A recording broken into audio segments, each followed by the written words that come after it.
Was?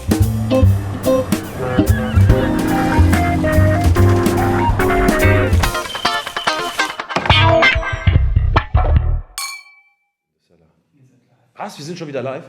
Wow. Sebastian, das sieht so aus. Liebe Walinauten, schön, dass ihr wieder dabei seid zu Mehr Spaß im Glas. You want to repeat that? Nein. Nein? Nein. But I understood you speak some German. Nur ein bisschen. Mehr Spaß im Glas. Sehr gut. Okay. So that's getting along. I mean, Okay. your wife would be proud of you. Okay. We'll come back to this later. Erstmal, schön, dass ihr alle dabei seid. Und viele, ich habe schon gesehen, Carsten Roth ist dabei. Der fragte eben halbe Stunde Vorfreude. Ich würde sagen, jetzt den Cabernet Sauvignon in die Karaffe, den Grenache und den Mourvèdre nicht unbedingt. Aber bevor es jetzt erstmal richtig losgeht, möchte ich erstmal unseren Gast begrüßen. Greg Harrington. Actually, there's a Harrington jacket from England. Is there? Well, there is. I'll show you one. They're really cool. Maybe you should get one. Greg Harrington, Master Sommelier aus den Vereinigten Staaten, born and raised in New York, worked a lot of his time in New York und ein begnadeter Sommelier. I was saying that you were a very, very good sommelier. Ein noch besserer Weinmacher. And even the winemaking is even another level to you. So you're an extraordinary guy. Thank you. So how much do I owe you for that? 50. Okay, good. No problem. So I'm really looking forward to this about 90 minutes, I think we'll have. I hope you don't get tired, guys. And I will do this in partly German, partly English. And but for all your friends, maybe it's a little bit boring when the American friends, when they have to watch the German. No, most Americans speak German. So for all the Americans, yeah. You can improve your German today. However, Greg is living with his wife. They're living in Seattle. They live in Washington, not Washington D.C. Like that's still a mistake. Many people all the time. They're like, "Oh wow, where are your vineyards? Are they in Virginia?" And I'm like, "No, it's actually a state. You know, it's obviously Washington is more popular these days. Yeah. The actual." Not the state, the district, but we're not going to go there because this is wine time. It's not time to talk about crazy. No, and it's Gramercy Cellars. It's in the Walla, what the Germans say. Walla. You say Walla. Yeah. That's the right pronunciation. Yeah. So you know there is one more Walla. Do you know where it is? No. There's actually a Walla in Australia too. Oh, really? Yeah, they don't make wine though, but there's a Walla in Australia. Wow, that's really international. Yeah. Somewhere in the boondocks there, in the bushes. Yeah. Okay, so Washington is I think it's not the last kid on the block really. I mean, there's other states which developed that wine growing is possible, but Washington was from the 3 states which are on the West Coast. I think it started in California, it went to Oregon, and then later on it came to Washington. Yeah. So maybe you can give us a little bit about what's so special about Washington and what's driving the industry. And I hope I said everything about you. So you've been a sommelier. Well, we need to know why you became a winemaker. That's for later. And that you make wine in Walla with your wife, Pam. Good. Yeah. So we want to do Washington first. A little bit on Washington. I just see. Sorry, I just need to see who else is. If there's any comments or if there's anything people want to know. No, so we start with Washington. Yeah. Mm-hmm. You can go. Okay. You know, it's funny. And why Washington really kind of starts early in my career, but you know, my first sommelier job, and you know, obviously Evan Goldstein he's a master sommelier as well. Mm-hmm. And I was working at his mom's restaurant, and I'll never forget, I had been the sommelier of the restaurant for maybe 90 days, maybe 6 months. And they brought me 2 wines from Washington. So Quilceda Creek, back in the early days when Quilceda Creek had only made maybe 5 or 6 vintages, mm-hmm. and a wine from DeLille. And I bought each of the wines. And so this restaurant's in San Francisco. It's obviously just south of Napa and Sonoma. And I got called into the office, and Joyce was like, "What is this invoice?" I was like, "Oh, those wines are great. There's one from Washington. One from DeLille, one from Quilceda Creek." And she's like, "Wait a second, where is the restaurant?" And I'm like, "San Francisco." And she's like, "You know, Napa Valley is an hour north, right?" Mm. And I said, yeah, but I like these better. So, but she's like, okay, let's just stick to Napa and maybe not go to Washington, and let's kind of figure out how to be a sommelier first very protective. Before you start buying wine from Washington. So, Joyce Goldstein, what's the name of the restaurant again? Square One. Square One. It was very famous in those days. Yeah, it was one of the first to really do Mediterranean food, like on a high level in the United States. And I apologize, I get excited, I talk too fast, so he'll translate when I talk too fast. Ich hoffe ja, dass alle das mitbekommen. Ansonsten, ich werde auch immer wieder von Zeit zu Zeit übersetzen. Er sagt, er spricht natürlich sehr schnell, aber ich glaube, er spricht ein sehr gutes, klares. You speak a very clear American English. So just fast. But I just want to say now all the people are joining us. So, Susanne, Frau Eichner mit Labrador. Ich grüße dich ganz herzlich. Schön, dass du wieder dabei bist mit dem Wauwi. Dann Per Granzin, habe ich mich sehr darüber gefreut, dass du mal wieder dabei bist, Per. Grüße nach Freiburg. Heute mit Walla Weinen und meinen Weinjungs. So he's there with his friends. So that normally what happens, like people share a bottle at home. Yeah. So sometimes we have 4 or 5 people sharing a bottle or something, which is really nice. So we have lots of people drinking the wine, and I hope we're going to have fun. And please do not hesitate to ask. Stefan, habt die Ehre. Stefan von Stiasny, ein Teil der Weinjungs von Per. Ach gut, super, das sind gleich mehrere. Dann Martina, hallo aus Beckum, Grüße. And cheers from Freiburg, noch jemand? Simon, das ist glaube ich eine ganze Gruppe. Plettenberg im Sauerland. So this is becoming really international here. All parts of Germany. There you go. Yeah. And that's also very nice. Die Kaiserstühler Grüße von Caro und Robert, konzentrieren uns auf den Grenache. Die anderen beiden Weine folgen später. Ansonsten kann ich euch sagen, ich will jetzt keine Werbung machen, aber ihr seht im Hintergrund, ich habe da vorne den, nicht Vinojet, wie heißt er? What's the name of that? Kurava, dankeschön, zu viel in meinem Kopf. Kurava, ansonsten könnt ihr sie auch kuravinieren. Vielleicht ganz kurz, das ist eine gute Sache. Tonight we start with the third man, the Grenache Syrah Mourvèdre Carignan. Then we go to the Mourvèdre, l'idiote du village. And we'll finish, sorry for my arm here. And we finish with the Columbia Cabernet Sauvignon. So we have those two. That would be the best order, I think.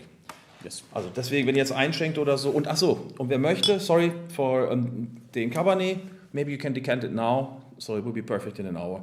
And make sure that the wines are not too warm. Something between 14, 15 to 16, 17 degrees, I think is the best. Really depending on how you like the wines best.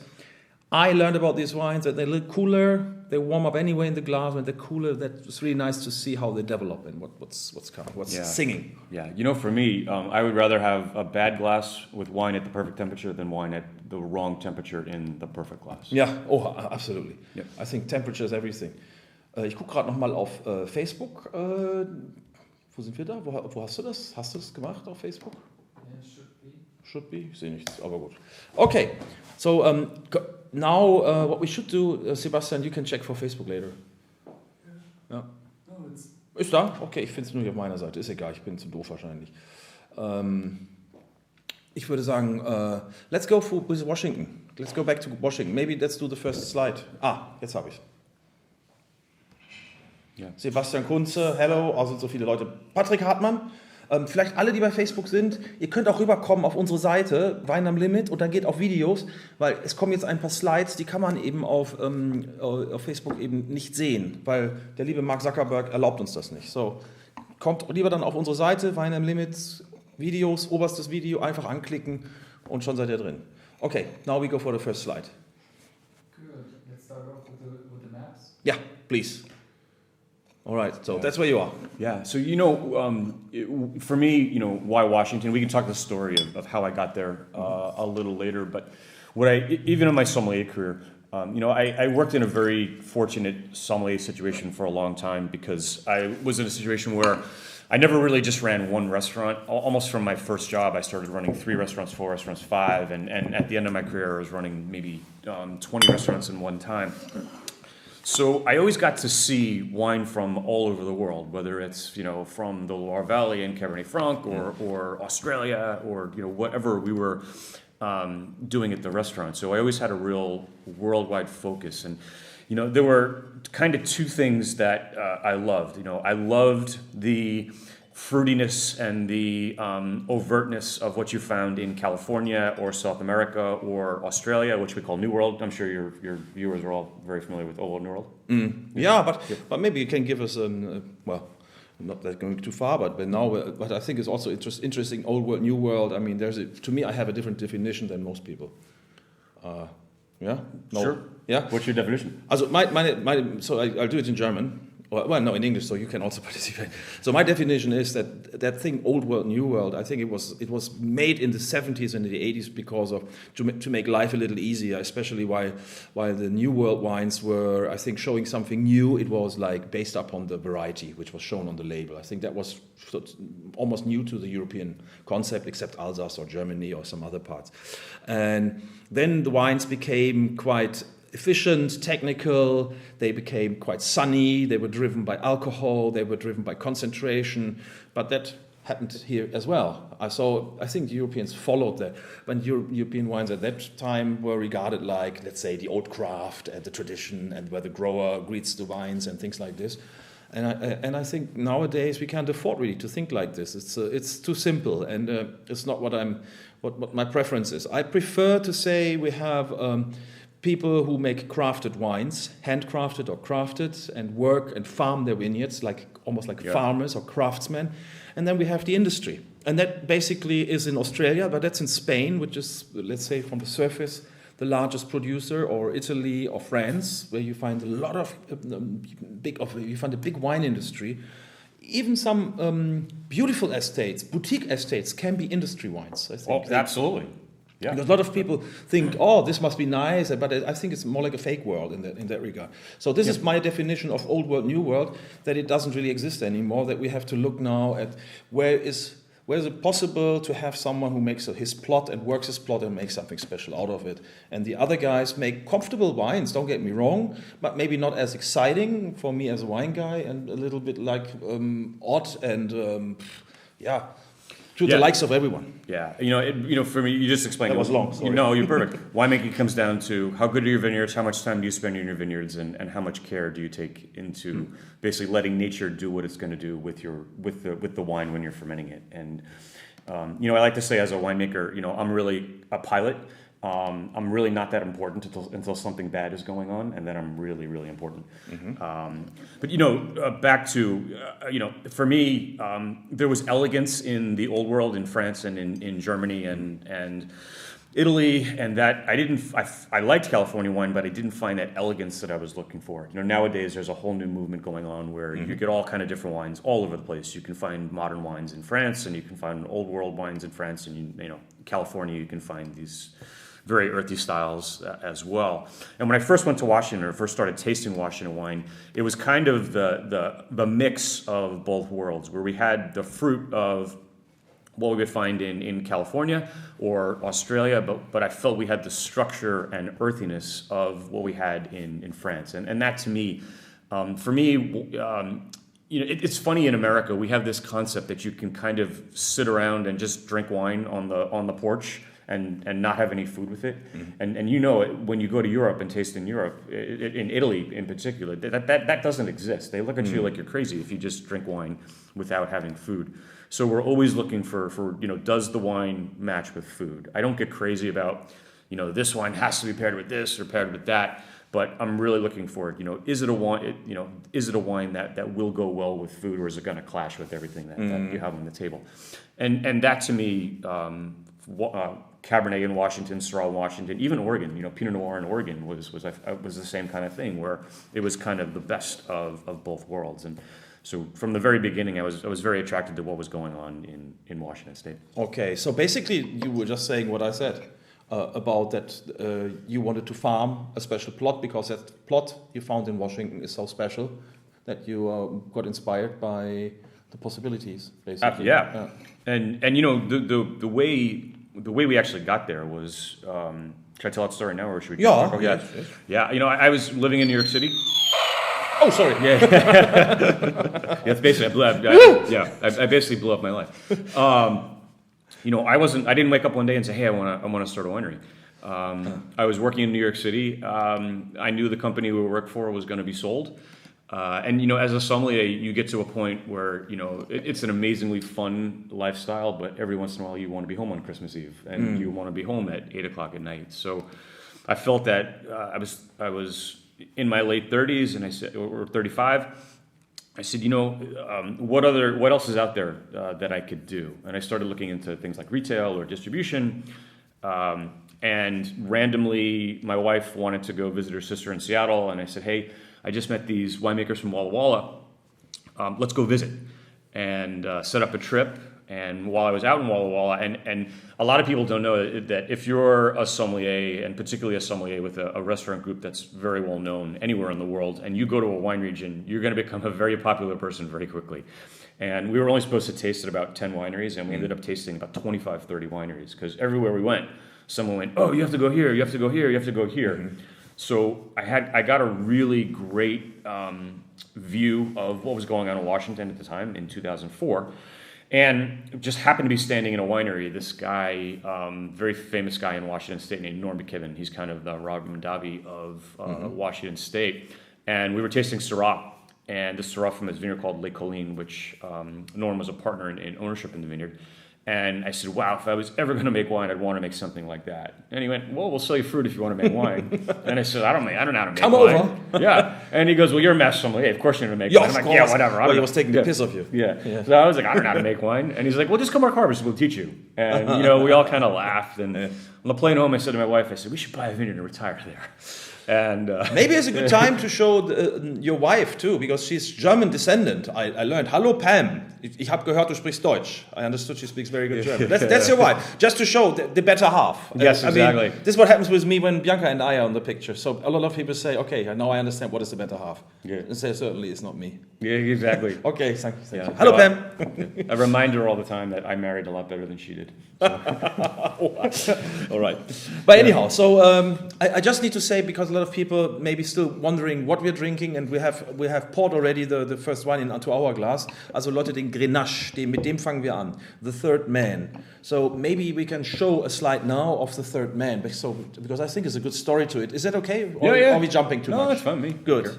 This is the Third Man. I mean, that's okay. What is it? What? So that is that's about 3,800 meters on. Is that you? Yeah. I'm taking the picture. That's Chris Figgins from Linie Winery. Uh-huh. So one of the classic wineries of Washington. That's in Washington too. Yeah. So that's 3 hours south of Seattle. Wow. And we had just climbed a wall of ice, about a 100-meter wall of ice. Yeah. And how we got there was he got a call one day from a guy who owned a mountain guiding service and said, my lifelong dream is to do harvest at Linie. And Chris said to him, well, my lifelong dream was to climb Mount Rainier. And the guy says, well, if you let me work harvest for a week at Linie, I will take you up Mount Rainier, and you can bring your friends with you. Right. So when I was up there, when I was studying, I read this book called The Third Man Factor. And when you climb alpine, a lot of times when it's very dangerous, you climb very fast with two people, and people have gotten into trouble, and they're devoid of oxygen, they can't get up, and they've heard this voice that basically said, get up and walk down the mountain and save your life. And they call it the Third Man. Okay, so this is what I had last night when we were drinking. There was someone, I had the feeling that there was a third man in the room, and they said, come on, we drink another one. Exactly. And this morning I was thinking of the Third Man. Yeah. And I hope he's going to stay away tonight. Yep. However. Ja, okay, yep. So also das ist dann sozusagen entfesselt die übermenschlichen Kräfte. So we already get the first feedback. A lot of people are already drinking. And we need to, of course, explain the wine. But first is from Martina. She says a beautiful Grenache. It got a beautiful freshness. It's strong with a dark fruited flavor, but it's not dominated by the alcohol. Or we have Michael Schäfer saying the Third Man is it's very nice. It's for him. It's the taste. You get that kind of a salty licorice taste, a decent bitterness. It's a wine which is challenging. And he thinks they can be friends. And we have Walla 183.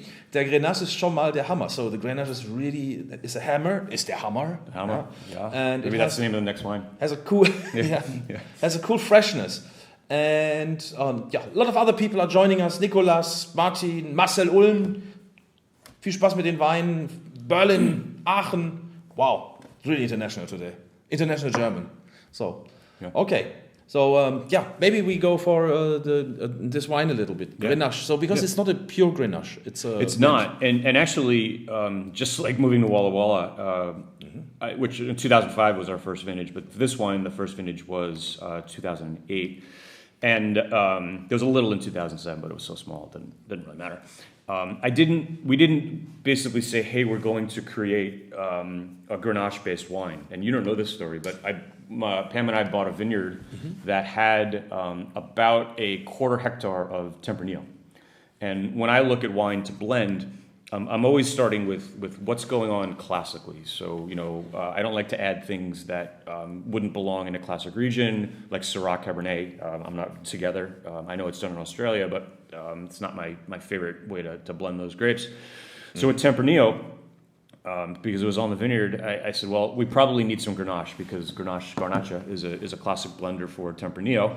So we went out and found a piece of land to lease about 45 minutes away from where the Tempranillo vineyard was, because they grow in very different climates in Walla Walla. And got to 2007, and then tried to do a Tempranillo, which was very, very good, with the Grenache, and it was one of the worst wines I've ever put in my mouth in my entire life. Sounds like a very spooky combination. I mean, but why not? I mean, try. I mean, you have the freedom. Yeah, and I thought it would complement the Tempranillo, and it ended up just fighting. But I really liked the Grenache. So we said, well, let's do a classic blend of Grenache, Syrah, and Mourvedre. And so this is it's if you're looking at a map of Washington State, you'll see. Maybe we can blend in this. Yeah, I think that one was good. The one which you chosen there. I think there you can see very well what's. Yeah, you can kind of see in the near the bottom of the page in the middle. There's a little thing that says Red Mountain. So Red Mountain is a vineyard area. It's about maybe 300. Red Mountain it's hard to see because we don't have a mouse here. We can, but it's so basically really very low on the border to Oregon, no? Yeah, basically. Yeah. But if you see.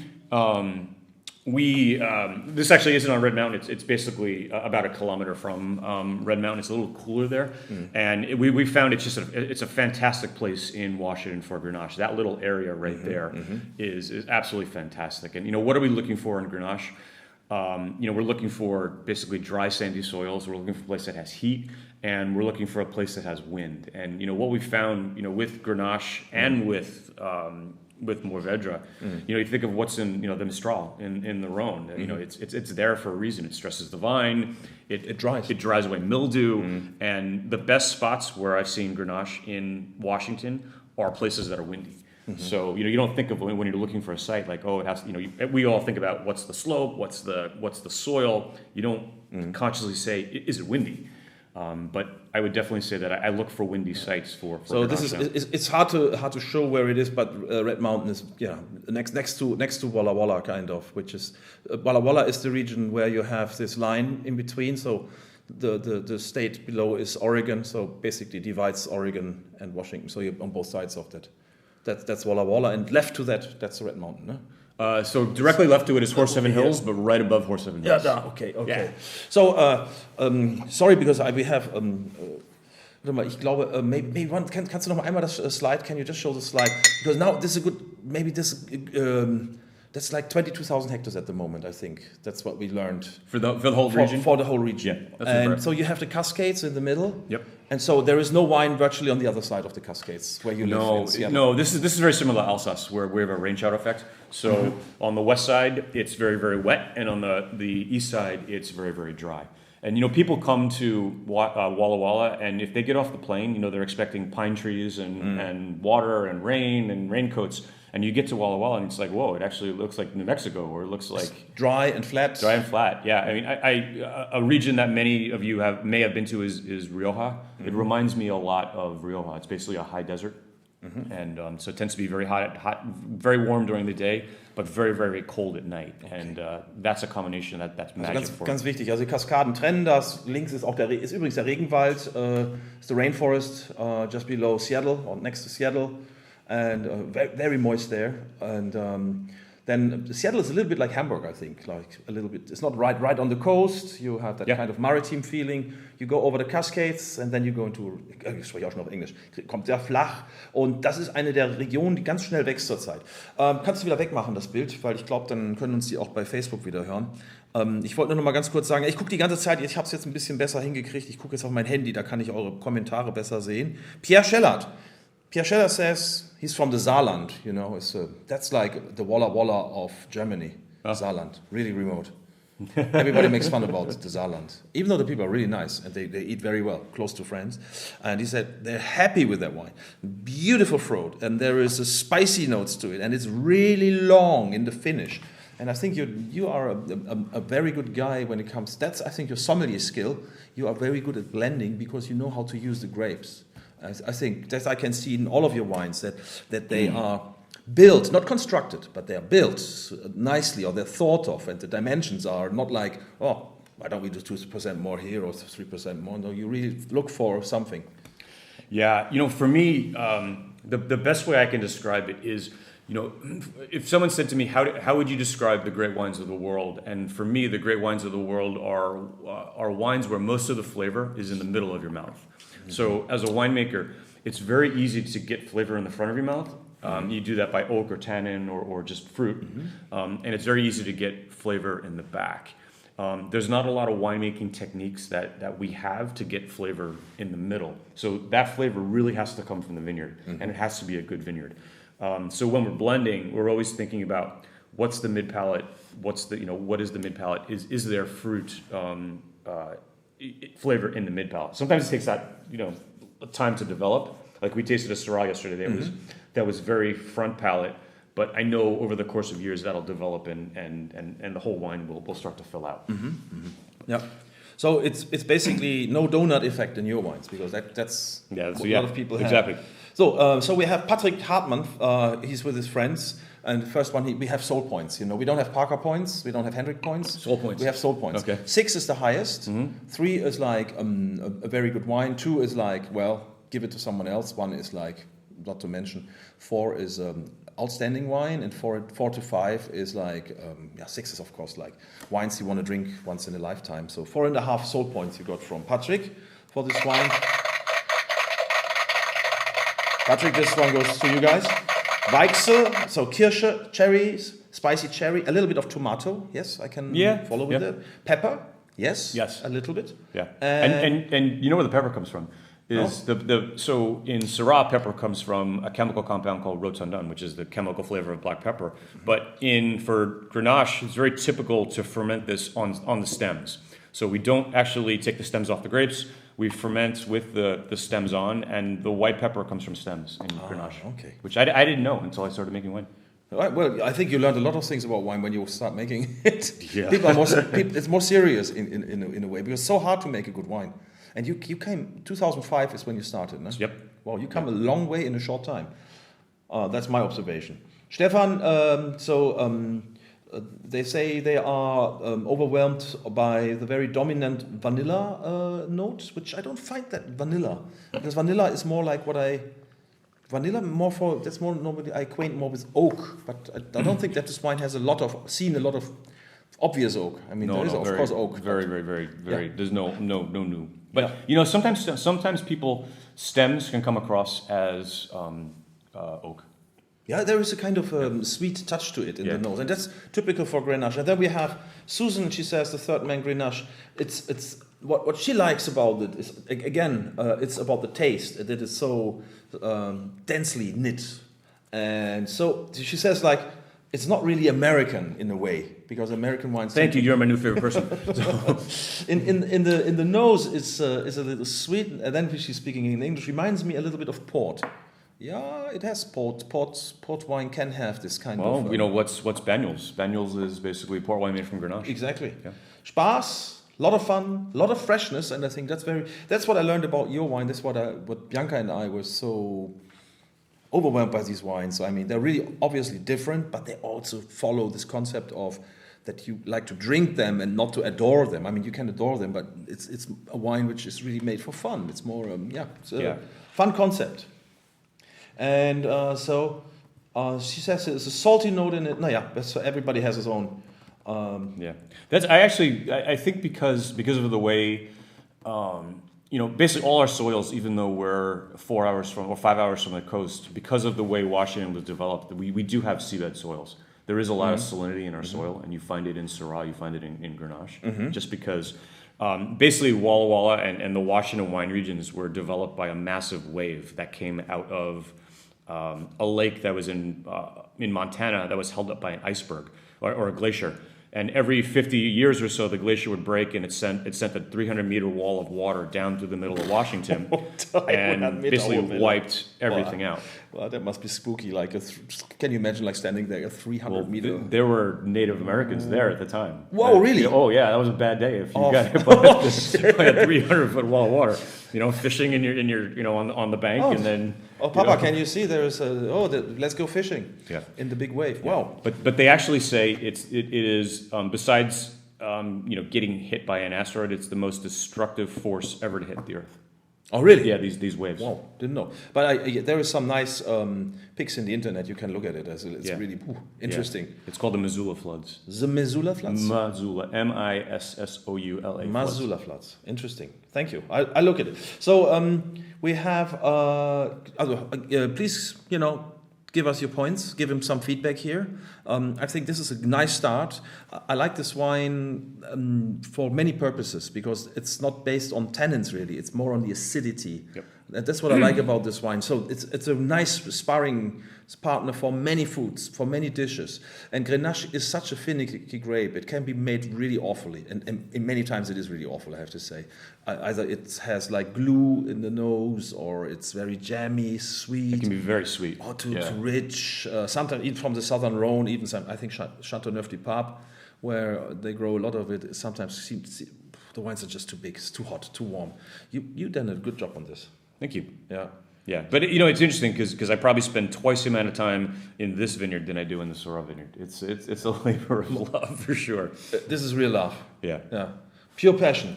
And let's go. What's the time now? Yeah, let's go and keep.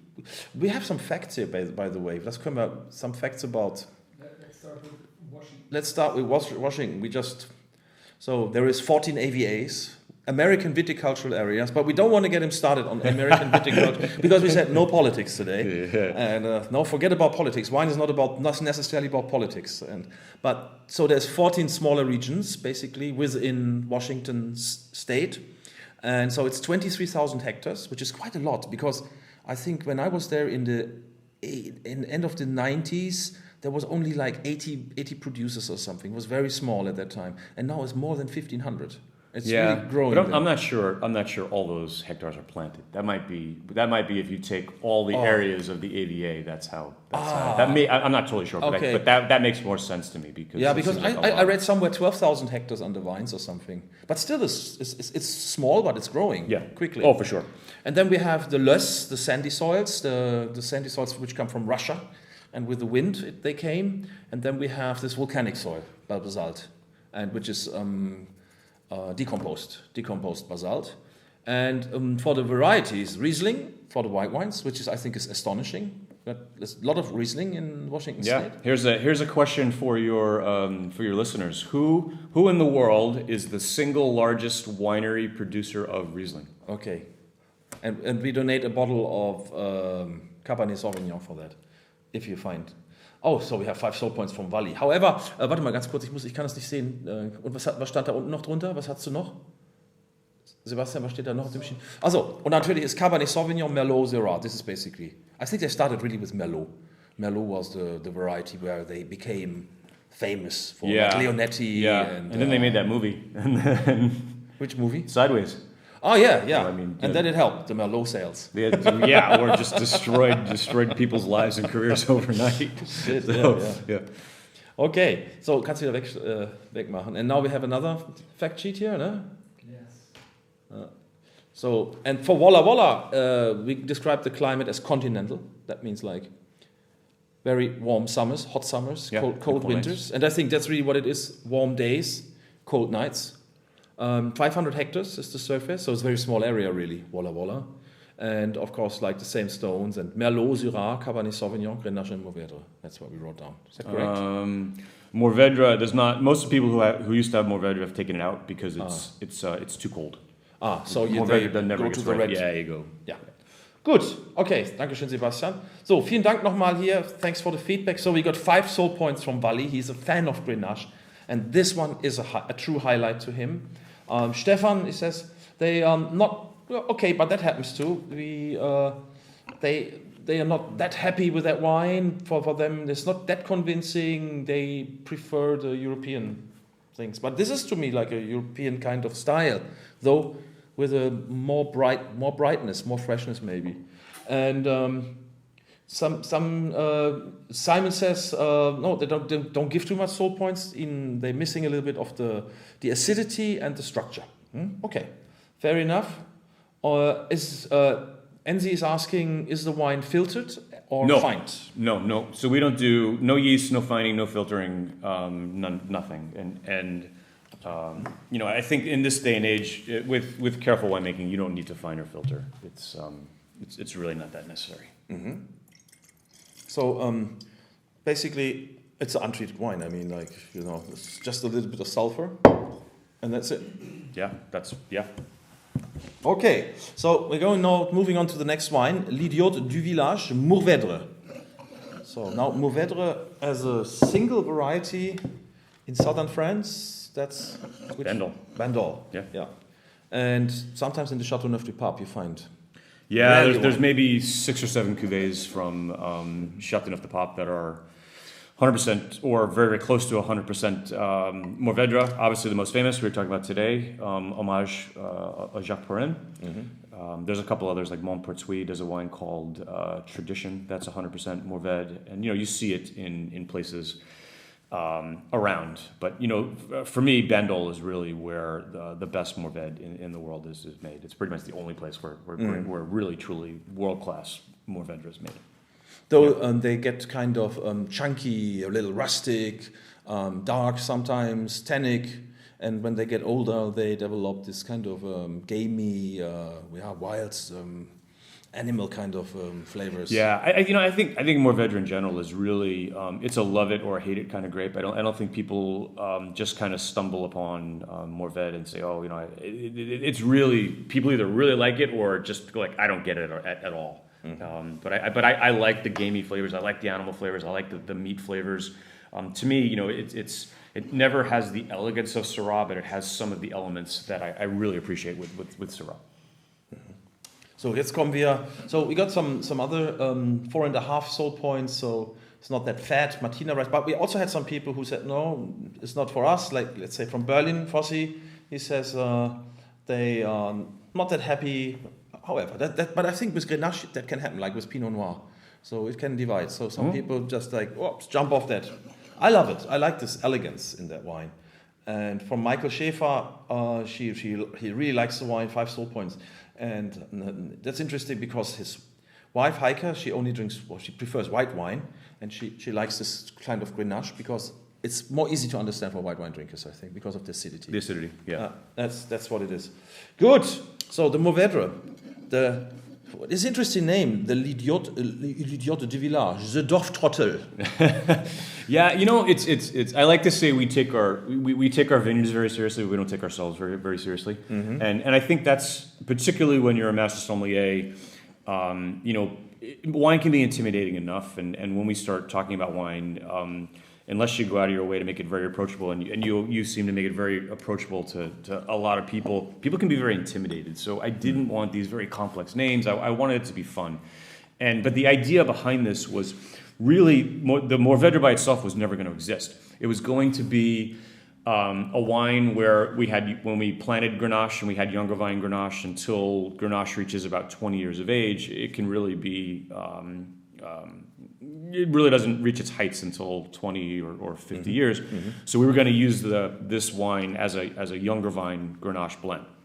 So I was thinking, where do they do that? Côte d'Aron Village. And then I was like, Village Idiot. So I asked my friend, who's a winemaker down the street, Jean-François Pellet from Switzerland. I said, how do you say Village Idiot in French? And he said, I'm not going to tell you because you're going to name a wine that. And I said, that's right. So he tell me what it means. And he did. So he told me. But what I noticed was my assistant winemaker and I, Brandon Moss, we were taking and drinking a lot of the Mourvedre ourselves. We were bottling up and drinking it. Mm-hmm. And then I said, we should just, at the winery, let's make 100 cases or so of Mourvedre and see how people like it. And it sold out in like 4 days. Mm-hmm. And where we had people who would buy a case of wine from us traditionally in a year, they were buying 5 cases of Mourvedre. So starting in 2011, we made our first Linie de Village Mourvedre. But it seems to be more elegant than what I know from France. France sometimes seems to be elegant, but it's more. This is not as does not like this full impact like sometimes you can have from Bordeaux, like a really strong and tannic monster wine, which really needs to shed off. Tannin. Our Mourvedre doesn't suffer from a lot of tannin. Sometimes I'm actually looking to put more tannin in, so we'll ferment it in concrete, which can add a perception of tannin. Or we'll do more aggressive pumping the wine over, which can give you a little more tannin. So sometimes we're actually looking to put a little more tannin into this. Mm-hmm. How would you describe the classic Bandol, like the flavor? Yeah, more meaty, dark, plummy, stewed a little bit. Taste, I always find a lot of tannins, acidity. So it's basically a wine with like a porcupine. So it has a lot of porcupine, this little. You did a little quills. So it's sweet on the inside, but you need to get rid of first. You need to get somehow rid of the outside to get to the sweet spot. And but this wine, I find it quite approachable. And this is I find a little bit more herbal and more roasted kind of flavors. I find in this one. Yeah, the interesting thing about Mourvedre is it of any variety they work with, this gets the most heat, so it's the hottest region. But like if you put Syrah in this area, it always turns dark fruit. But Mourvedre, for whatever reason, always stays.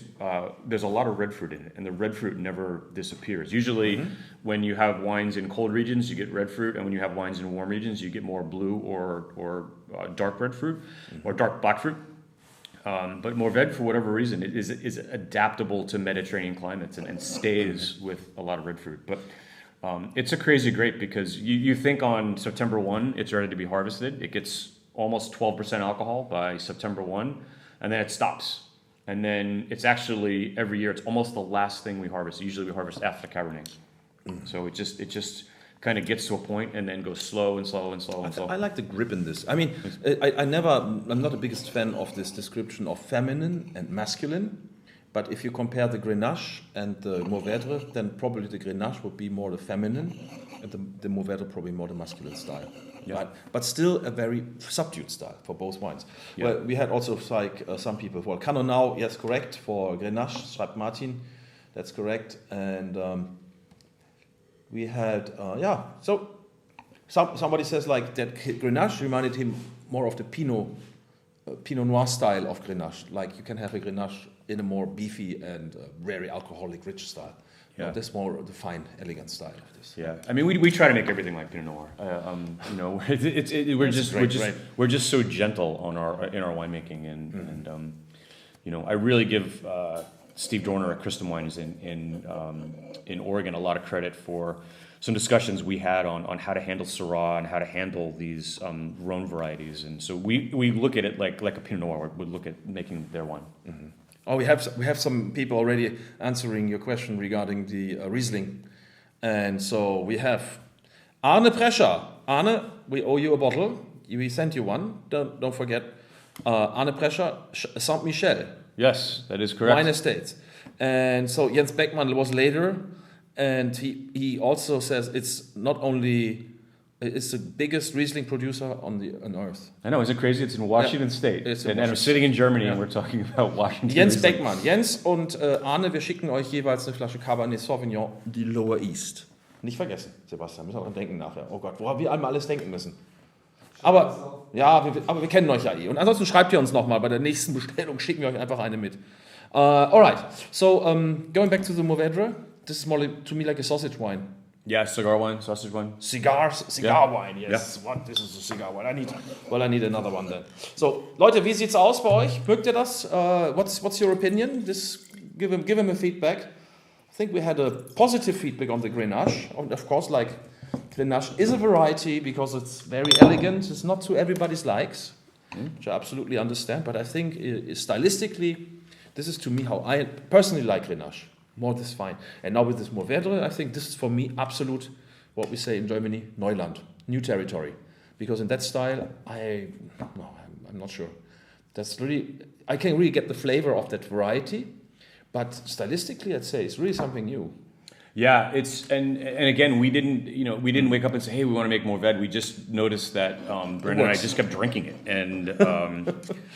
but with a little bit of age, it gets more earthy and more old worldy, and definitely that smoky roasted meat starts coming out. Uh-huh. So now it's interesting. Like the people who were not so happy with the Grenache, now much more happier with the Mourvèdre, and some people who prefer the Grenache. Hey, we make wine for the whole family, so for mom, dad, grandma, grandpa, everyone can find something. And there is, Wally says, like at least stylistically, he can see that they're made from the same idea or from the same people. And Stefan says that has for him more structure. There is more depth. There is more toastiness. He was asking. Which kind of oak do you use? French oak, I suppose. Yeah. So anything you ever see from us that's Syrah, Grenache, or Mourvèdre, always barrels are at least 3 years old, and a combination of 225 liter, 500 liter, and large cask. So 20 hectoliter cask. Mm-hmm. Also trotzdem ist er beim Holz immer sehr, sehr vorsichtig. And Carsten Roth was asking because why do we have the stickers for the alcohol? Hey, welcome to the European Union and welcome to the land of German Weinkontrolle, which I understand they have a good reason why they're for. I'm not blaming them. But it has to say, in Germany, it has to say 14, 14 and a half, 15, so the steps have to be 0.5. While you in the US, you put the alcohol level, the exact alcohol level on top. So I guess who had to do this, put the stickers on for us? Because that's only done for us. Yeah, that could be like the least precise thing Germany has ever done. Well, at least, but I hope for the future we find something else. But aber deswegen kommen die Sticker da drauf, mein Lieber. Also nicht wundern, das sieht ein bisschen, it probably doesn't look like, I think still you've done a good job on this. I mean, there I can see Americans are very flexible. No, honestly, like, hey, come on, let's do it. I mean, come on, if that's the requirement. Yeah, whatever. You do this with the French, it's going to be a little bit more complicated, I can tell you. And then, of course, it has to say, on the back label too, it has to say enthält Sulfite in the German language. So that's also another requirement, and also it has to say who was the importer, actually. If there's anything with the bottle, I do understand. Also, there needs to be a lot number on. So, yeah. So that's why we have these things. Yeah, and the biggest difference too is in Europe, most of the time they store the wine without the label, and then in the United States we have to store the wine with the label. We're not allowed if the wine leaves the winery to go into a storage facility, it has to be labeled. So we can't like custom label like they can in Europe. Also müssen gleich alle Flaschen sozusagen, das geht in Europa, kann man die Flaschen nackt lagern und kommt dann drauf. So Tristan, of course you get a bottle, you schmack. Chris, that's a German saying for schmack. We say when we really like people. Oh, really? Oh, okay. Be careful in New York City with that. So. Okay. I think that's why I learned it. Yeah. Christiane Enders, she's asking, how many hectares do you work with? Do you have actually you work with? So how many bottles you produce? So we make about 100,000 bottles, which is to me about the right size. I say all the time that a winery is really kind of a restaurant in slow motion. And I think for a restaurant, one of the optimum sizes is between 90 and 100 seats. It's the kind of thing where you have a staff to really create a great restaurant, but you're not so busy that you're overwhelmed. And about 100 to 120,000 bottles for a winery is about the right size. And when you go to places like Barolo or Barbaresco or Burgundy, a lot of them will tell you that they make 100,000 bottles. It's a very common, very American standard. You are a boutique winery. But I hate that word, boutique winery. It sounds like to me like you go and buy some underwear or something for your girlfriend or something. Like Victoria's Secret. Yeah. It's funny too because sometimes people find we make we deal in case volume in the United States. So people say, "Oh, you make 8,000 cases," and they look at me and they're like, "What else do you do?" And I'm like, "What do you mean? What else do I do?" You work with your vineyards. Yeah. Acreage. So we work with about. I apologize. I have to translate from acres to hectoliters. Hectares.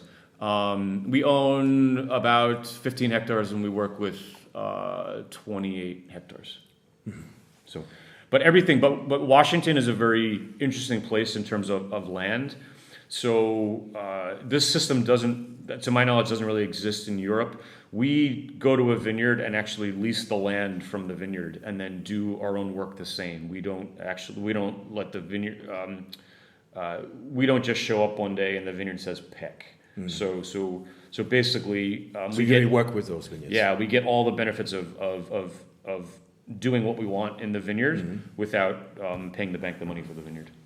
Okay, Frank und Fossi, wir müssen uns noch mal unterhalten. Ja, okay, tut mir leid. Das Dropsige, ich bin gerade überlegen, aber es ist es sind sehr feine, sehr elegante Weine, sind eigentlich sehr untypisch so, was man sonst kennt. Ich meine, wir kommen ja nachher gleich zum Cabernet, da ist dann wieder deutlich mehr Body und Körper. Aber Mourvedre hier von Martina, it reminds her of south of France, she says, but with a more colder aroma. It's a little bit more gentle, and will be nice with roasted food, of course. She gives it 5 salt points. The Idiot has more power, writes Michael, more Kräuter, herbal, dried herbs, and there is a saltiness in this wine. And that also reminds him of cured meat, kind of. Yeah. And then there is this acidity, and and then Susan, she prefers the Grenache over the Mourvedre. Yeah, that's, I think. That's very half our winery mailing list probably will tell you they like the Mourvedre better, and the other half will tell you they like the Grenache better, for sure. Mm-hmm. So, I won't tell you which one I like better, but. Christiane Hainer, so your question was answered. I'm just trying to get everybody's here, and the surgeon's general warning on the back. Hope you're not pregnant. Yeah, unfortunately, we have to do that by law. And I'll tell you the funny thing. So there's a poor person that actually. So we have to submit the label, and the label that you email to the American government, it has to be the exact size of the label. And some poor person has to sit here with a ruler and actually measure the size of every single sentence and letter. Okay. And if it's not precise, they send it back to you. Wow. Yeah. The only thing what I can say, you don't get pregnant after drinking 2 bottles. That was German humor. Okay. It takes. It was, but even my friend from Cologne, Sebastian, who is doing our mind behind stream, he's from Cologne, and normally these people are very funny. Normally it takes them seconds to understand, but here in this case, you got it. Yeah. That's because I am from Gütersloh, and in Gütersloh, little things they're even slower than in Walla. You need to come to Gütersloh, the Wild West of Germany. There is a song called "The Last Cowboy Comes from Gütersloh." Oh, really? Yeah, we should go one day. Yeah, I told you about the guy in Walla falling off the horse drunk in downtown. Tell me. Don't tell us. So what happened? So Walla is so small that not really now, but 15 years ago, people would ride horses downtown, and a gentleman got so intoxicated that he fell off his horse, and right in the middle of downtown, which is right like falling off the horse in the middle of anywhere. And in Washington State, if you're drunk on a horse, it's the same as being drunk in a car. So he lost his car's driver's license and got arrested, and so now he can't drive his car. This can happen in Germany when you're drunk on a bicycle, but I understand, of course, you're driving the street. But yeah, so people are. Is it like a cowboy country? Maybe you can show some slides here from Washington. I mean, it's really vast. It's like this already the Midwest kind of. No, it's the West. I mean, it's the West. West. You have to think. That's where the Jean-Louis Syrah's from. That's that's Lake Clean Vineyard. So we're looking from the east side of the valley. Yeah. Towards the west side. And, beautiful. So that's obviously a night picture. And then where is John Wayne in that pic? Yeah. But you think about Washington, Lewis and Clark, the discovery of the Pacific Ocean, they came within, almost through Walla Walla. They came very, very, the Lewis and Clark Trail runs very close to Walla Walla. So we have another one of, look at this. So it's quite flat, really. I mean, do you have steep vineyards? So this you can't see. This is actually a very steep vineyard, and it's just a bad picture, or it's just a picture you can't see. But we're actually this is the Cabernet vineyard. This is our estate Cabernet vineyard, which is in the hills, actually on the Oregon side. So this is actually at about 500 meters. And we're looking north. 500 meters altitude? Yeah. Wow. Yes, this vineyard is actually steep. Wow, doesn't look like it. Do we have another one? There's more rolling hills here. No? Yeah, so this is the valley floor. So this is our other Cabernet estate vineyard. This is what goes into the Lower East because these are our younger vine vineyards. But this is kind of the area that made Walla Walla famous. So Leonetti is on this plain, 10 minutes down the road. And this is really where a lot of people know Walla Walla from Merlot. And the Merlot in this area is very famous. Mm-hmm. I think basically, I think we discussed this before, that basically Washington got famous on Merlot. Because my first wines were Leonetti. I have to say that I really liked them. They were nice. Yeah. They had good fruit, and they were still kind of firm. They were not so flabby like many Merlots can be. And I think they can mature as well nicely. Yeah, I mean, Chris Figgins over at Linie, he's an amazing. He lets us have a half hectare of Merlot every year, and it goes into our reserve cap. Wow. All right. So, ganz kurz. So, Pierre, yes, these wines certainly need air, but I'm not the biggest fan of decanting the Mourvèdre and the Grenache. I have to say, I prefer a nice glass. Let them sit in the glass for half an hour or something, and then let them open up. But of course, air is something which benefits these wines. Yeah, for sure. Yeah, and if you read our reviews on like Cellar Tracker, a lot of people say, it was way better the second day, You see, particularly for Syrah, you see that a lot. Mm-hmm. So Pierre and his buddies from the Saarland, which is another Wild West part of Germany, they preferred the with the air, but they preferred the Grenache as they thought it was more elegant and was more fine. Good. So let's go to the third wine. And you don't need to drink. It's only Tuesday. I mean, we were already drunk on Monday. That was yesterday. I have to confess. Is that okay? Are we allowed to say that in front of the you probably camera? just told my wife. We're in Europe. I told her I was home at 9 o'clock. No, well, he was 9 o'clock this morning. No, but he was very nice, I have to say. And we had good conversations. Actually, that's your second time in Hamburg, in Germany. What do you think of Germany? I love Germany. I mean, what do you like about Germany? That would be interesting because the Germans like America. Because, of course, America is the land of freedom and you can do anything what you want. I mean, every course has meat and potatoes. Even if you're eating fish, there's a side of meat and potatoes. That's like the best thing ever. Okay. So. Oh, that's very kind. And what about the sauerkraut? I haven't had sauerkraut yet. So, no, I'm not going to. No, but then we need to go. Or Lapskaus. No, but what do you think in Germany at the moment? What do you think about... I think... I got it. German wine in particular. I actually took German in high school. Unfortunately, not because I lived Germany that much, but I just did not want to speak French or Spanish, so German was the only other option besides Latin, and that didn't seem. But loved the 4 years that I took in high school for speaking German. But I think the German wine Riesling. I never thought that it would. We always knew the wines were that good. I just never thought that they would be that accepted in the United States. And there's things like Riesling month in the middle of the country and places where they drink a lot of Cabernet, and Cabernet is kind of their drink. But in July, August, whenever Riesling month is, they drink Riesling, German Riesling all day long. Mm-hmm. And so you're a Riesling lover.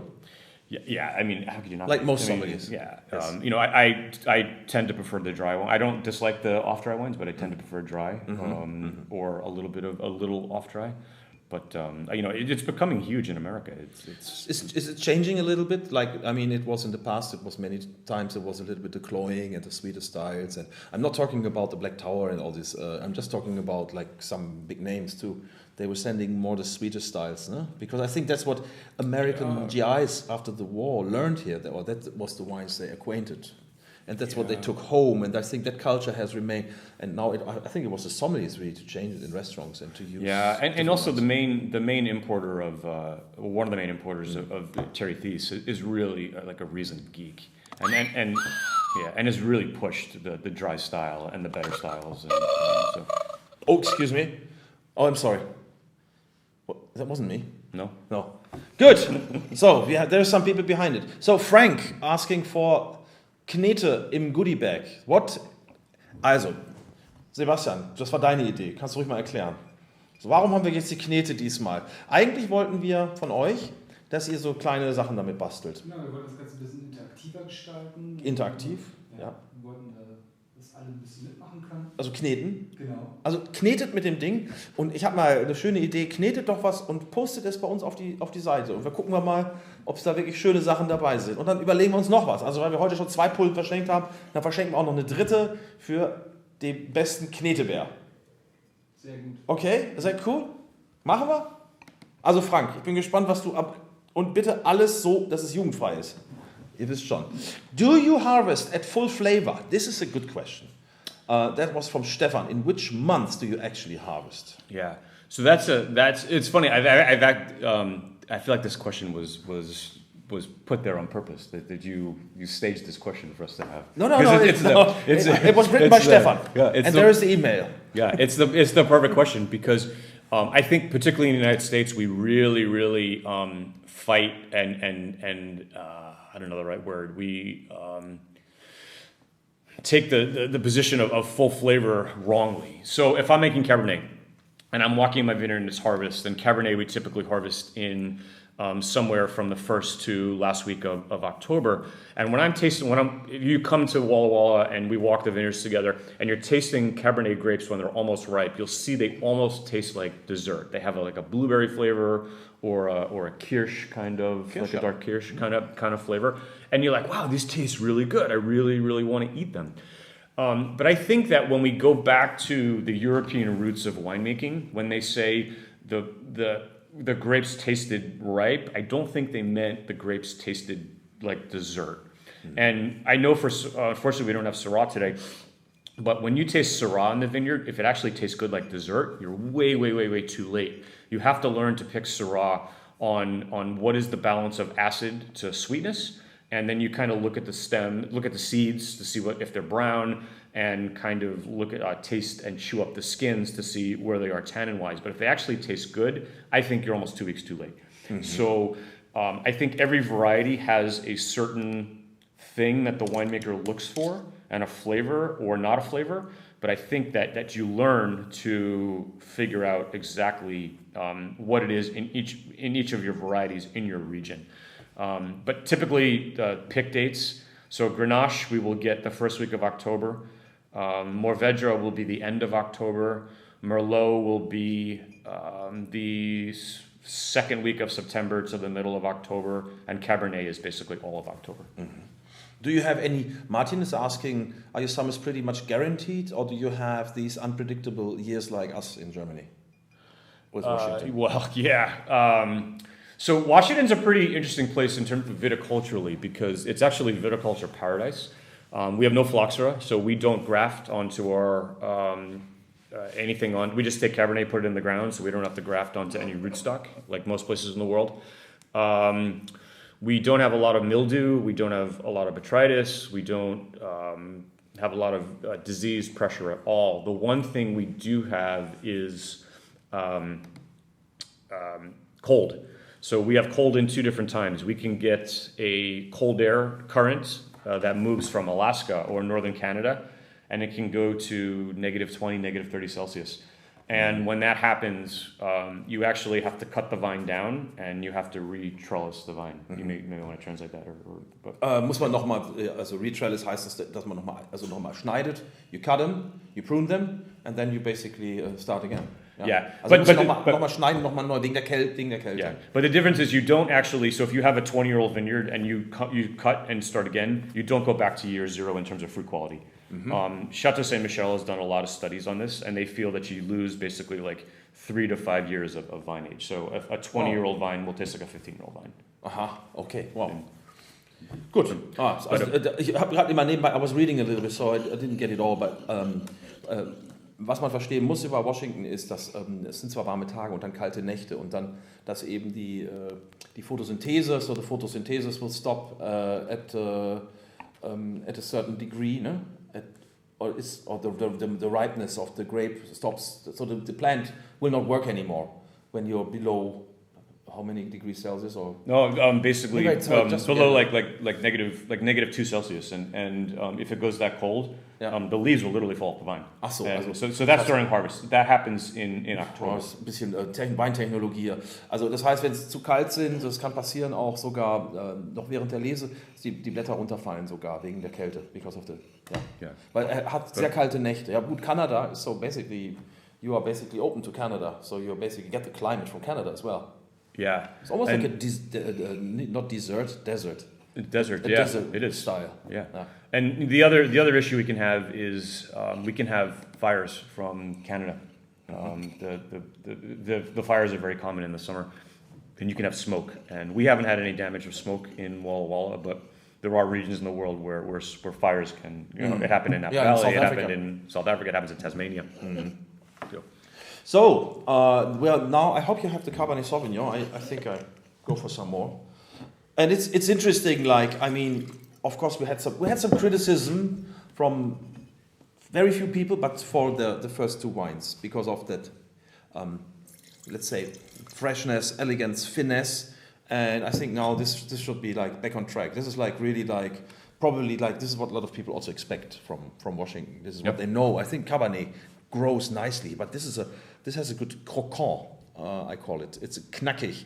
There is a good freshness to this. There is a good tannin in this. Oh, your wife was writing. Hey, you two are hilarious. Yes, we are. English is my Winglish. And remember, I was home at 9 p.m. last night. Okay, nobody was well behaved. I can tell you, Pam. You did a good job. And but she writes very good German. Pam, you're good in German. The third wine is the Hammer from Andre. Why didn't I get 6 SPs? Pam, you maybe want to give 6 soul points here for that wine, or for him. Give him 6 soul points. He still has to go to London tomorrow and work there again, drink again. No, the third wine from Andre, he says love, love, love, but then it separates the group too. I'm not sure why it separates the group, but okay. And then we have Susan. She wrote, here comes a very qualified description, which I like when it smells a little bit like when you polish leather. You get that leather polish, and she loves it. And then we have Patrick, who says this is for him a perfect example of a Cabernet, of the variety. It's very intense. There's a good balance. There's a fruitiness. And then I think this very much really qualifies for what Washington stands at the moment when Cabernet is done, executed nicely. Yeah. Then you get that acidity, it has length, it has complexity. And so this wine has 15 to 20 years. It's a great surprise, and he gives 6 soul points. That's from Austria, Patrick. And Werder Matthias, they were still with they gave 5 soul points to the Mourvedre. And the Cabernet Sauvignon, both other wines are not American. I mean, stereotyping, Susan writes. I told you before, that's amazing. But this wine is neither American, New World wine, nor France, nor Europe. You've made the best of, well, you can read it yourself, but I read it to the others. You can make the best of it with this grape. I have never thought that Cabernet can be so much fun. It has a great taste. My mouth is full of wine. Saftigkeit. Juiciness. Yeah. Really cannot describe. Help me, but it's really good work. Thank you. And Pierre writes, very fine tannins. Grus means greetings. Yeah, so tell us about Cabernet Sauvignon. So being, moving to Walla Walla from New York City, in New York City, basically working with any wine I was able to work with, whether it was Austrian Grüner Veltliner or wines from the Savoie or Jura of France. And I said, I'm never going to make Cabernet. And I thought I was just way too cool to make Cabernet. And so that was in 2005. In 2006, I made my first 1,000 cases of Cab. And the reason was, so when Pam and I first started the winery, usually in your first year in American wine regions, you join with another winery, and sometimes there's 3 or 4 wineries, but in this winery there were 7 people making wine, and I got to taste pretty much every major area of Washington for Cabernet and pretty much every major vineyard. And I went through the winery and I was like, wow, that vineyard's amazing. Wow, that vineyard's amazing. That vineyard's amazing. And if you look on a map of Washington, there's an area called Horse Heaven Hills. And for me, Walla and Horse Heaven Hills are really where Cabernet shines. And there was one vineyard in particular called Shampoo, not like wash your hair shampoo, but the owner's name was Paul Shampoo, Champous. And I absolutely loved what they did. So I went over to one of the partners and they said, hey, I'd really love to lease some land here. And they said, look, we'll lease you land, but the old vines is really, we keep it for the partnership. But there's a vineyard across the street. It's called Finney Hill, and they're doing amazing, amazing things. And we went out to Finney Hill, and we started with a half a hectare, and now we farm almost 9 hectares there. And wow. It's, and vines anywhere from stuff we've just planted, 5 years old to 25 years old out there. When you got inspired by Washington wines, I guess that at that time it must have been Cabernet Sauvignon or Merlot. That's Cabernet. That's why. It's funny because there. one of the Quilceda Creek's vineyard is actually next door to this vineyard. It's not all the Quilceda Creek vineyards, but it's one of them. Mm-hmm. And then the other one was up north. But it's just an amazing area for Cab, and it's never easy to make any wine, but there's just an easiness to making Cabernet in Washington. I mean, it seems like, because a lot of people try, a lot of vintners all around the world try with Cabernet, and in the end find out that it's not an easy, it's an adaptable grape, but it's not easy, because a lot of times I taste Cabernet very green, very diluting, very harsh, very almost bitter, stemmy, and I heard it has to do with the crop. The other thing is with the soil, and it's really hard to really get it ripened perfectly. I mean, you ripen it, but ripen in a way of like where there's the balance in that. Yeah. And here we don't. This is perfect. This is ripe and still there's some. Yeah, punch. I like a touch of green. I don't want the wine to be dominated by green pepper. I like to be reminded that Cabernet does have a green aspect to it, like the great Bordeaux of the 50s and 60s were, or 40s. So, Michael, this is Graphite. It's a cocktail of fruit, cassis, dark berries, raspberries. Then there is the dark cedar wood and a lot of strength. This is a great wine, but he thinks that wine still is quite young at the moment, and it will take some time. Yeah, that's correct. That's yes, I love that. And when we Brandon and I, and obviously Pam, we look to make wines that will age, and sometimes, and we definitely fall for some criticism in the United States for this, because a lot of wine drinkers in the United States, they want to the minute the wine hits the door of their house, they want it to be ready. There's just no patience for letting a wine age, and I sometimes I look for our wines to peak between 5 and 10 years, and Cabernet. And some of our Syrahs, I'm really looking to see, what are they going to taste like 5, 7, 10, 15 years down the road. And it's very difficult to have it both ways, where it tastes amazing at the day you release it and 25 years from now. I don't know what's possible. But I think that's in your climate, it's probably possible to make wines tasting sexy from the first day, and they still can age. And I think if we come back to this New World thing, the only thing I say about the New World, what they have taught us, like that wines don't need to age just to be fun from the beginning. Absolutely. Because this is fun. Yeah. And and it gets better. Sure. Yeah. But it also depends on how you eat your apples. More ripe or green, your banana, whatsoever. Some people like the beef more cooked, and some. So actually, beef. Yes, please give me some US beef to that wine. Schreibt Rüdiger I know everyone's going to yell at me for pouring with my right hand across your face. So. Du kriegst ja keinen Wein heute. Two Master Sommeliers are pouring incorrectly. Absolutely fine. Nobody's watching. I mean, it's just our friends. We're just here with our friends. So US beef to that wine. Yes, absolutely. I think beef is, of course, like a reward. But I can drink this by itself. In Texas, their national motto for food and wine is slab and a cab. A slab and a cab. Yeah, so slab the beef and cab. Yeah, sounds like liquid lunch. Haven't had it in a while. You see, he still doesn't get my German humor. That's really funny. I like that one. So, Florian Warnecke, 9 p.m. Yeah, Florian, you were with us last night.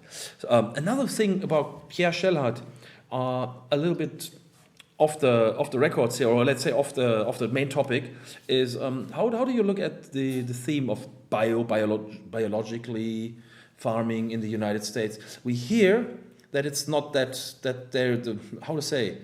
That we hear or we learn or we read at least that it's probably taken more serious at the moment in Europe, or people are looking more into it, and in America it's just coming. That's what I hear. But yeah, maybe I think organic farming is extremely important. Every single vineyard that we work with is at least sustainable, and all our estate vineyards are organic. Biodynamics to me, I think it can be an amazing thing, and I think it depends the area you are in. I think some of the cycles that biodynamics promotes, I think, are really interesting, particularly if you need some nutrients in the soil and you have a certain moon cycle. Even the wheat farmers know. I've talked to wheat farmers, and Walla Walla is a very famous wheat area.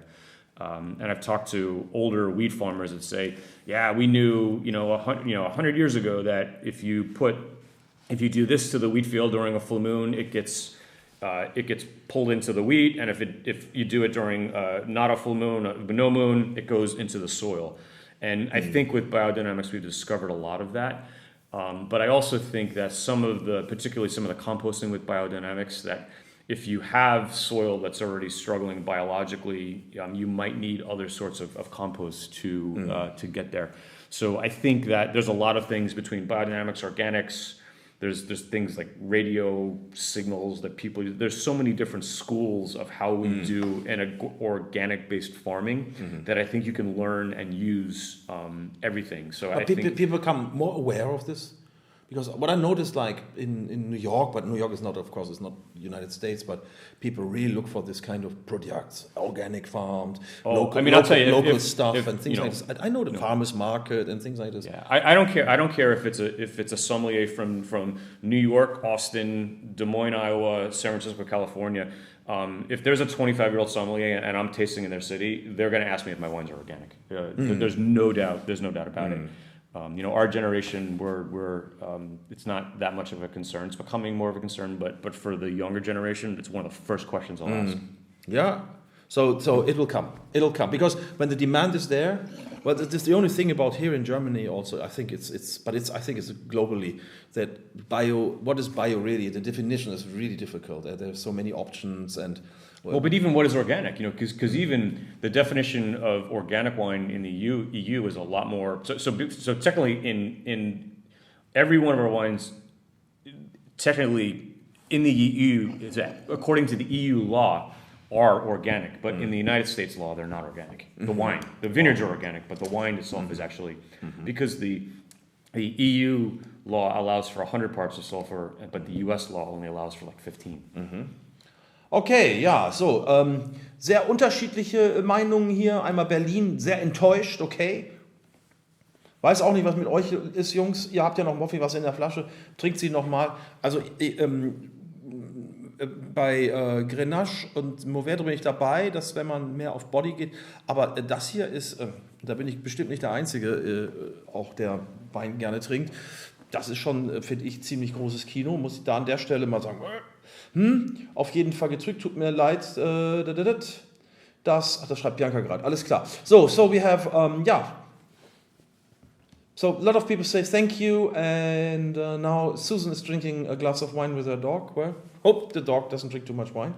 And so we have, we like this one for its complexity and depth and the surprises during the tasting of it. From Stefan, for most of us, this is the best so far. I think this is probably the most expected, the predictable. Yeah, and you're also dealing with vine age that's a lot older than what we have from Mourvèdre and Grenache too. And Marcel says, like a friend, he has a restaurant in the middle part of Germany, and he says this is the nose which he doesn't need to. It's not complicated. Can go dive into it, and he's looking forward to how it's This is an interesting question. On Gramercy, your website, you write that Merlot in 2030 took the ball and went home. Since we have no 2015 to compare, how do these years differ? Yeah, so when we make Cabernet, I really love 100% Cabernet wines. That's kind of what I grew up when I was the first sommelier. A lot of the wines in the 70s and the early 80s from California were heavily Cabernet based. But Cabernet, we were talking about this with some Master Sommelier candidates this morning. We were doing blind tasting, and one of the reasons that you blend Cabernet and Merlot, besides the flavor differences, but to get really like sommelier geeky for like 30 seconds and then I'll stop. When you taste Cabernet, all the flavors in the middle, is in the front of your mouth, and when you taste Merlot, all the flavors in the middle to the back. And one of the reasons you blend them together is because you get a wine that has more length. And so sometimes I feel that the Cabernet needs a little more length, so you add a little Merlot, or it's a little tannic too. You can add a little Merlot and it'll reduce the tannin. But sometimes I feel that the Cabernet is perfect and it doesn't need the Merlot, so we leave it out. So we look at as Merlot as kind of a salt and pepper as opposed to a supporting actor or supporting actress. Merlot as a salt and pepper, because many times I hear Cabernet Franc is a salt and pepper. Yeah, so it's different in your. The Cabernet Franc that I grow, I look at. I make a little Cabernet Franc for the winery only, but I look at it from a Loire style, so it's so green that anytime I put it into it just pops out. So and we it's don't. too dominating. It's too. There was one thing on acid which I didn't really get.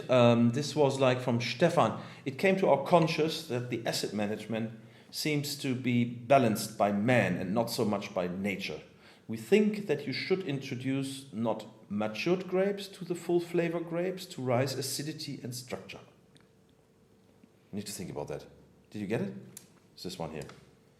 Also, so basically they're asking if we add acid or not. No, I'm not sure. No. Müsst ihr nochmal sagen, Stefan, we didn't get this one. I think, it's just difficult. Maybe it was something in context, but here's a question. So a lot of people will say, well, how do you deal with acid? Because in the New World, obviously there's additives that people add to wine, but there's really, if you look at your vineyards and you manage your vineyards appropriately, there really is no reason to add acid. So. We look at this term of ripe. We had the question of ripeness before, and again, now I'm going to get winemaking geeky as opposed to Master Sommelier geeky. Well, ripeness may have a different vineyard may have a different purpose. So sometimes I may have a block in a vineyard that I pick purposely early in very small amounts, particularly because I want the acid from that Cabernet. So let's say I'm working over 5 hectares. I might take a half hectare and pick it really, really, really early just for acid, knowing that later on I'm going to blend that back into the wine to basically give me the acid that I'm looking for. And sometimes I may pick stuff that's perfectly ripe, and sometimes I may actually pick, depending on a vintage, I may pick stuff that's a little overripe. That sounds like Matthias and vineyards also. And it's actually very funny because some wineries get lazy and they don't want to go out and do their own work. So they pick when we pick, but they pick either on the early pick or the late pick. And I'm like, no, you don't want to pick everything like that. Just like 2%. But you can look at your vineyard, and depending on when you pick, or also the way you manage your vineyard, you can kind of drive different things. Whether you're looking for more tannin or you're looking for more acid, and we do a lot of that in the vineyard, looking to make a complete wine. It's like a tree in French, they say, when you take different steps through a vineyard. Yeah. But one thing is very important, so you don't acidify your wines. No. Yeah. Rüdiger Rüdi, Fleisch Rüdiger. What kind of dish he will recommend to the different wines? Well, it's very easy. With the Grenache, he's a meat guy, so we need to give him some meat. With the Grenache, the pig. Pig would be nice. Yes. Schwein. With the Mourvèdre, Wildschwein, or braised. Yeah, anything. Yeah. Basically Grenache, we're looking for meats that maybe a little less fat. So some of the less fatty parts of the pig, although we'll go with pork shoulder. This, the animal with more fat, so lamb shoulder or pork yeah, shoulder, yeah. or in the United States we have a lot of deer, a lot of elk, and Mourvedre is fantastic with and deer and elk. of course, then it depends on the sauce and what you do with mushrooms, things like this. Okay, Yeah. and with the cab, Everything. and I think in particular, of course, it will be beef. Of course, Yeah. it could be. What I prefer is like the ribs. I like them when they are smoked ribs or something. But smoked ribs maybe also with the Mourvedre. However, so Depending on the sauce. But anything which is has an oomph. The Cabernet and the Grenache of Cape Pierre, nice. And so we have some people, which I think that's to me really the essence